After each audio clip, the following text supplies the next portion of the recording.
Everyone, thank you for coming and being here with us today.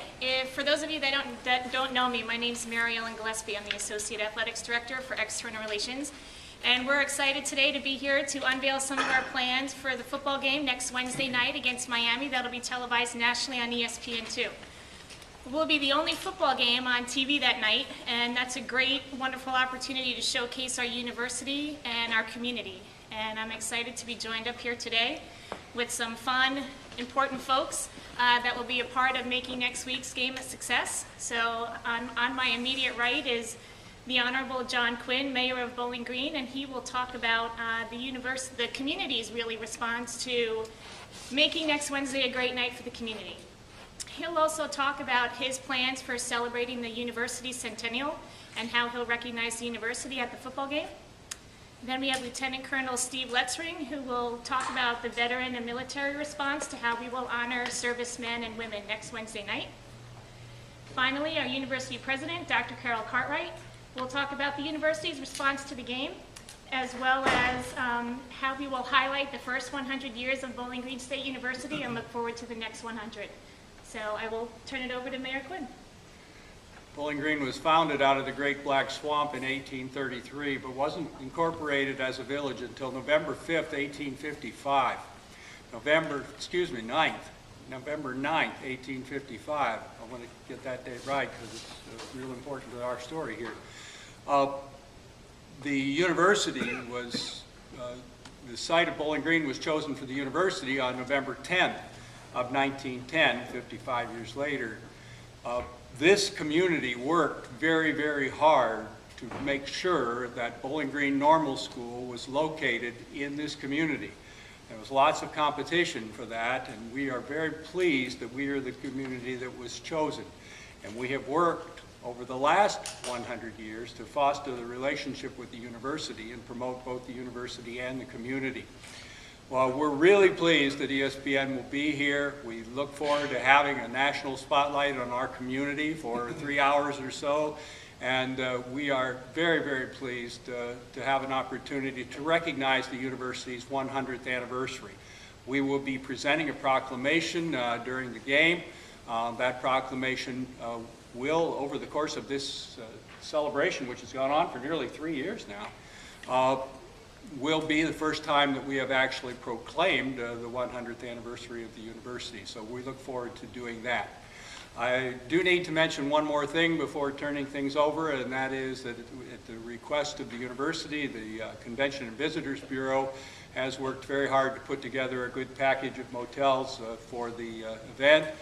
We hope that Miami fans or Bowling Green fans who might be coming in for the weekend, especially with the Veterans Day holiday coming up, we'll take an opportunity to find out about that. Wendy is here today and Erlene is here from the chamber as well, so if you have questions about those packages, they'll be able to answer them. But in closing, again, we're very proud of our university and we look forward to the opportunity to showcase it on a national stage. Thank you, Mayor Quinn. Lieutenant Colonel? It's a great opportunity for BGSU, the United States Army, and the community to make recognition of the veterans and military personnel that have proudly served both here at the university and around the world. BGSU Army ROTC has a large number of former cadets that are now lieutenants serving in Afghanistan, Iraq, as well as installations all over the country, and also locally as members of the Ohio Army National Guard here in Ohio. Hopefully many of them will be able to take advantage of Military Appreciation Night, a great opportunity to come out and see a great college football game here at Bowling Green State University. Free for all military personnel that are coming out that evening, so it's an opportunity for them to come out if they haven't seen a first-class college football experience. They can come here firsthand, free admission, and hopefully they'll catch the fever and come back repeatedly. Again, great opportunity. The BGSU Army ROTC program has an outstanding relationship with the BGSU athletic department, the university, and the community as a whole. So we're proud to be able to take part in this opportunity and again, further this relationship that the Army has with the university and the community. Thank you. Dr. Cartwright. Thank you very much, Mayor Quinn and Lieutenant Colonel Letzring and Mary Ellen for being here today and telling a bit of the story about how you will use that game as a part of the centennial celebration. We really appreciate your efforts to help us have a great turnout for next week's game.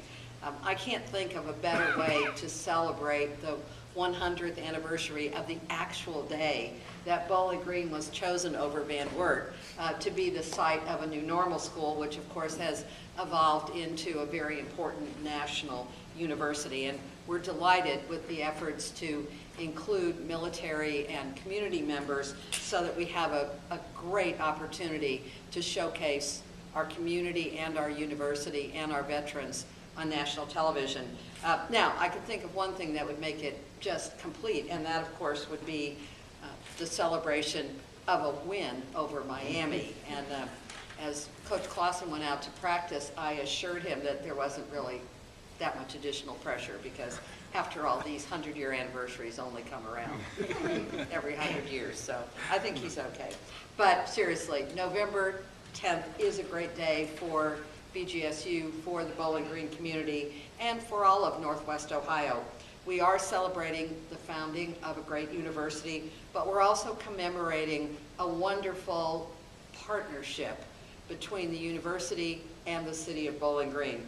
It's a relationship that obviously dates back more than a century, based on an idea that the city leaders then had that this would be a great place for a new university, and they were able to sell the state of Ohio on that idea and put up a tract of land that used to be a city park. And that's one of the reasons we have all the wonderful old trees on campus as well. So it turns out they were right.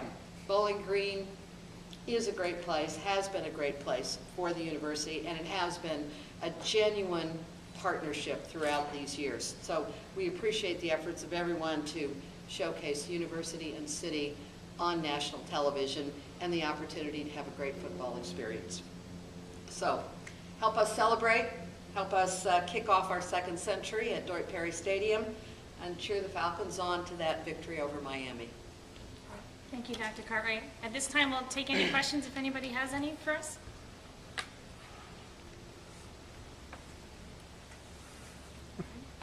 Guys got anything?